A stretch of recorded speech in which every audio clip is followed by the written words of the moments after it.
I am the Tofu Golem. Please enjoy the video. You start by confirming the controller mapping and dead zone. This ensures the right stick reacts predictably. Set dead zone low but not 0, then select Pro Stick for shooting and dribbling.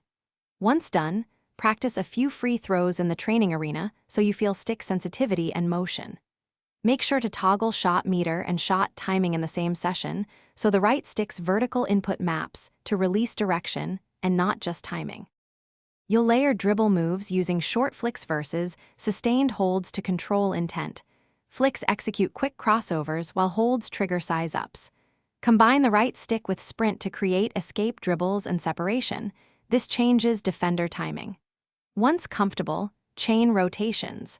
A half circle yields spins and quarter arcs generate Hesse moves. Make sure to practice with different player archetypes, because attributes change how fast animations read and how effective timing windows become. You finish by mastering vertical right stick motion for shots. Pull down, then push up smoothly for a pro stick jumper, timing the upward release with the meter or your visual cue.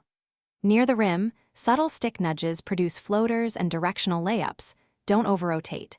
If shots or moves feel inconsistent, recalibrate the controller, increase dead zone slightly, and lower sensitivity. One key troubleshooting tip: test in practice mode after each tweak so you isolate which setting fixed the issue. Thanks for watching. Consider subscribing if we helped you today.